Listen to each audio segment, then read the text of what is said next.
This week on the Working Together podcast, we're doing something a little different. We've pulled together standout moments from 5 of our favorite conversations, each one offering a unique perspective on the art, business, and human side of design and collaboration. Whether you're new to our show or a longtime listener, this episode is a chance to revisit big ideas and small moments that stuck with us, and we think will resonate with you too. The first segment is from my conversation with Bill Kaleo, a real estate developer and the founder of the Brooklyn Home Company, and Rochelle Louis, a business development leader at Jenn-Air Appliances. Bill and Rochelle talk about values-driven collaboration and shared purpose in their work. Bill, I understand you started your professional career as an actor and a singer, and then you made your way into the world of real estate development, eventually founding the Brooklyn Home Company. How did you make that transition, and how did you think about what you were doing as you started into the real estate world? So acting and real estate development are actually more similar than you would imagine, because as a real estate developer, we're going through a creative process, and you have to have a stellar team to do it well, just like in acting. And I think that's what I loved about acting is the teamwork that we had. The best shows that I did is when we had the best collaboration and we had open hearts. I essentially repeated that in real estate development. It was all about building the team and the collaboration. And it really came from my sister and her boyfriend at the time, now husband, Fitzhugh. And they both just sort of exploded with excitement about what they thought the new place we were developing could become. And then Fitzhugh coming on the site with me, and he saw all the wood scraps, and he said, what if I took all these wood scraps and I built a barn door in the penthouse apartment, and he built this signature door that he put up, and it was a showstopper. The customer that came in and bought the house, I honestly believe bought it because of that door. And I was like, this is the way I want to do things, like collaboratively with other artists, with people that are passionate about craft. You're doing projects they're so thoughtful and they look this gorgeous. And we're making product that is like authentic material and sustainably produced, and it looks this gorgeous, you know? So it's like aesthetics and values align, makes it an even better partnership. But I think also just meeting each other as humans, even through video and forming that connection, then you really want to work for each other, right? You're like, oh, I really like Bill, like you love the team, you know? And so you want to do everything you can to work with them. And so they push the transaction part, not me. The next conversation is with Michael Biondo, an architectural photographer, and Gideon Fink Shapiro, an architectural historian and writer. Michael and Gideon reflect on Frank Lloyd Wright's Usonia community and offer a layered view of architectural storytelling. You developed an interest, a continuing interest in Usonia, and that's now evolved into a signed contract with Rizzoli, and you're on your way to publishing a book. But how did you get from the original commission, the original earnings that you developed at Usonia to where you are now? How did it evolve to become a book project? Well, you, Drew. Come on, really? You introduced me to Gideon. And I remember sitting at this very table talking to you, and I was saying, I think there's a real great book project here, but I need the time and energy and a partner to do it with. And you said, well, let's see if we can make that happen. And you did. I mean, the place is extremely interesting. And it's an interesting case study of what can go right and what can go wrong in American suburbs. And my interest was in what really went right with Usonia and how it really is just a beautiful example of how a suburban planned community can work out. I just was very curious about what made Usonia tick. And that inspires a book project. You know, like I use my camera as an excuse to photograph be in interesting spaces. It's a bit of a passport in that regard. You know, the book project is a bit of a passport into the world of Usonia. Gideon, talk to me about your meeting Michael, beginning to talk to Michael about his project, how that took shape, and how the two of you worked out a way to negotiate a book deal with Rizzoli. Well, thank you and your team for introducing Michael and I. It's been a fun collaboration so far, and it's the type of thing that, I couldn't have predicted. Michael had a pretty clear idea for this book already, but there was still enough play in that vision for us to kind of define how this would be developed and how it could be developed. We hadn't worked together before, and it was pretty easy for us to pick up and start working together. I think part of that is because, our personalities happen to be compatible. Michael's a good guy. He's a perfectionist about his work, which is why it's so good, but he's also not a control freak when it comes to this kind of book project. When it comes to teaming up with people who have another skill set, I think it's really important to be open to a slightly different outcome or a little bit of a shift in vision. My role was to help Michael develop that idea, and also one that had intellectual integrity from my point of view as a historian. And Michael was open to my ideas, and he also drew the line sometimes where he said, no, but that's not what this is about. This is why I'm here. The next segment is with Matt Schroeder, the co-founder and CEO of The Cosign, an architectural lighting design and procurement company, and Everett Hollander, a partner at Billy Clark Creative Management. Matt and Everett describe an approach to deal-making where everyone benefits, including the industry at large. Matt, in terms of coming to understand your own ambitions, what growth looks like in a healthy sense, you wanted to come together with a consultant, and you were introduced to Everett Hollander, who you've been working with for a number of months, maybe even over a year at this point. It's coming up on a year. So the reason for engaging, actually, this was a brick and wonder introduction to BCCM, which was fantastic. Everett has been really great to work with. Noelle and I, neither of us had started a company before. We feel that we were pretty good employees, and we had this vision of something that we wanted to create, and we knew what the product should be, and we knew the processes for implementing the procurement techniques and general relationships that we needed to create within the lighting industry. What we did not know is how to run a company and how to scale staff and really anything about like insurance or banking and all of this stuff that Everett was able to shed a ton of light on.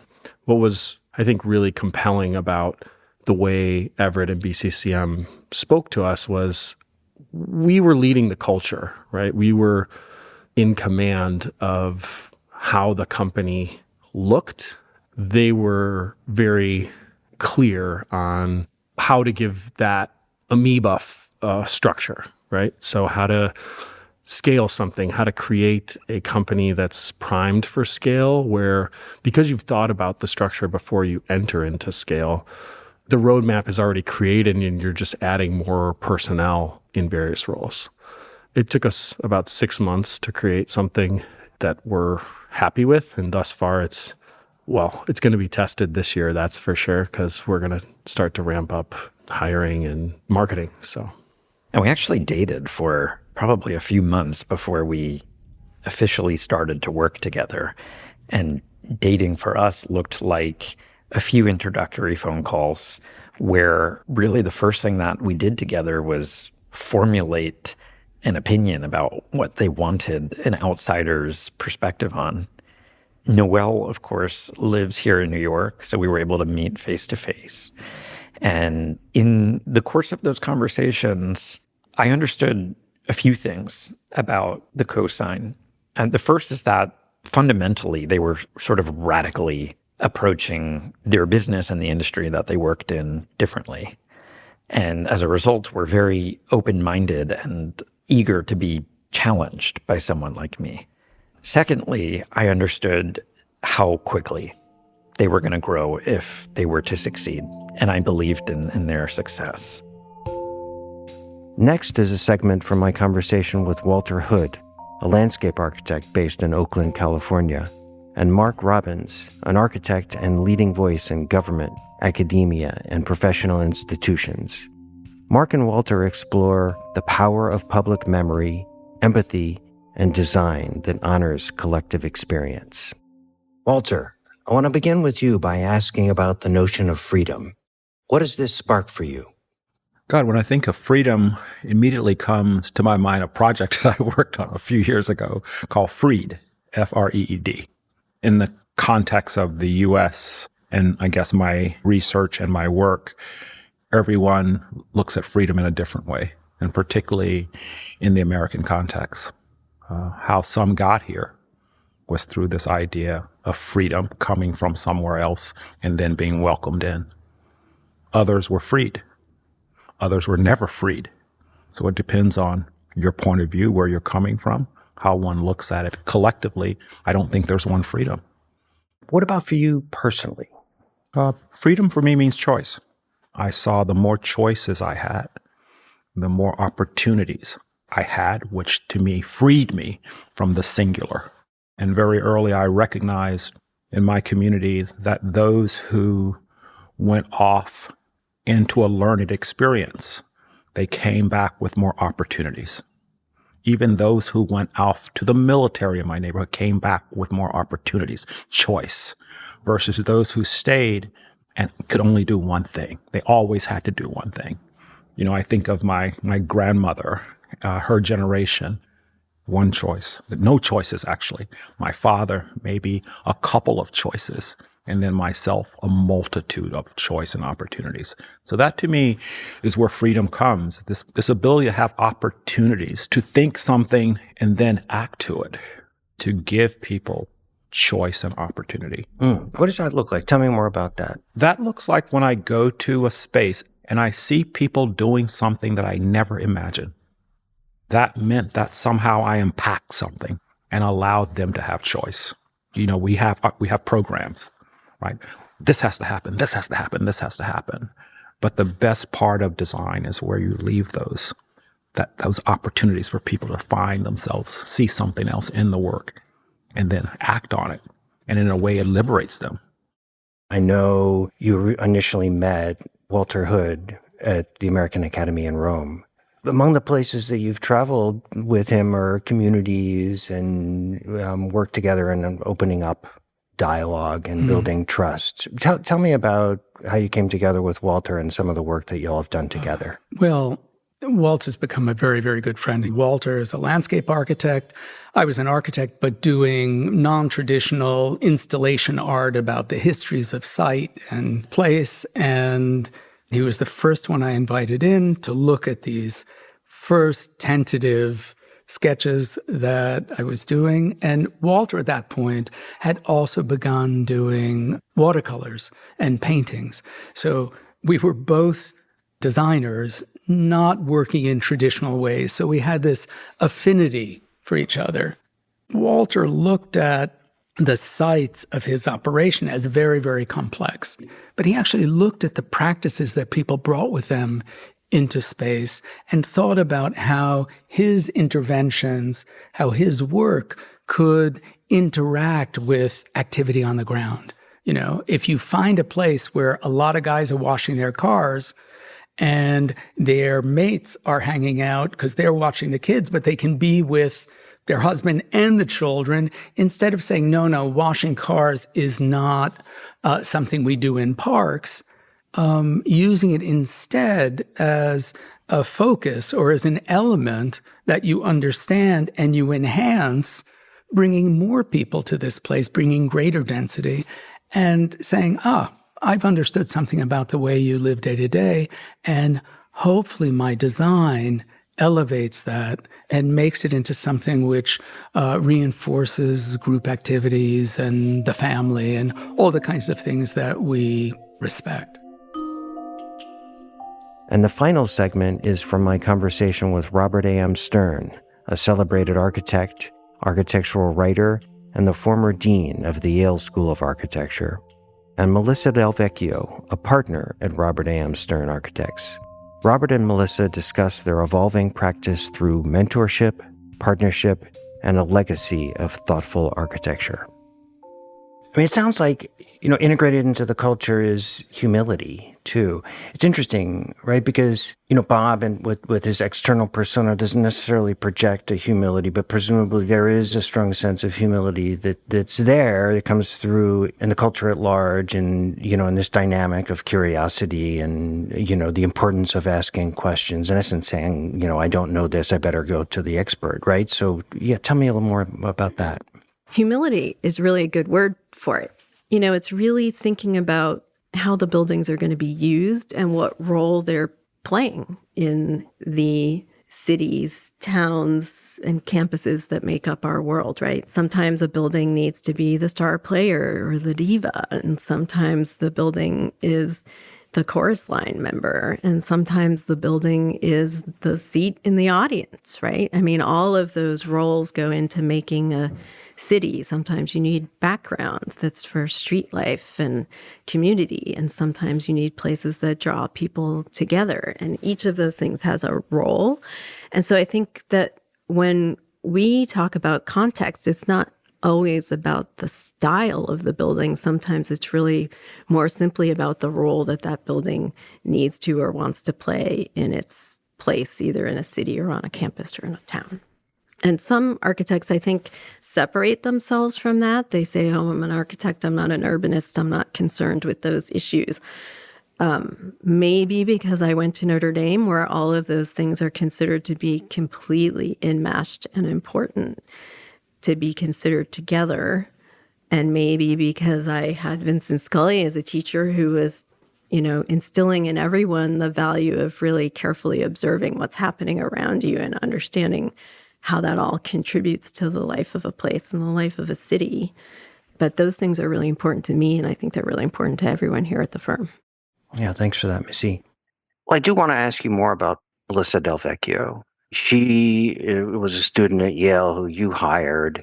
She came to work for you and then evolved to become a partner in your firm. How did that happen? Well, people become more and more central to the operation of any organization. And in the case of ours, she's articulate, she's talented. There are not so many women in the profession and who stay with the profession. That is a problem of women in architecture. In Missy's hands, projects became more important, and clients respect that, so that our work on the Yale residential colleges was central. But she had the historic background. She added to that through research. I haven't used the word research, but design research is extremely important. The first place you go when you start a new project is the library. What did people do with this kind of building before? When we were doing the colleges, Missy led a team which had many from both Yale and Notre Dame. Yale and Notre Dame turned out to be a wonderful hot combo, as it were. Missy was quite knowledgeable about the world of ideas, but I think her time at Yale, which was before my time as dean, broadened her perspective.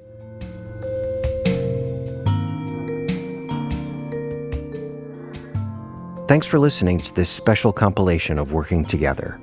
If you enjoyed these voices and ideas, we invite you to dive into the full episodes. Each one offers a deeper look at the collaborations shaping the built environment. If this episode resonated with you, the best way to support the show is to share it with a friend or colleague, someone you think would appreciate these conversations as much as you do. And if you haven't already, please take a moment to rate and review Working Together on Apple Podcasts or Spotify. It really helps new listeners find the show, and it means a lot to us.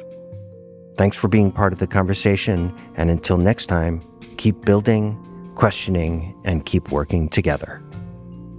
The Working Together podcast is produced by the team at Radio Kismet, including Christopher Plant and Justin Berger.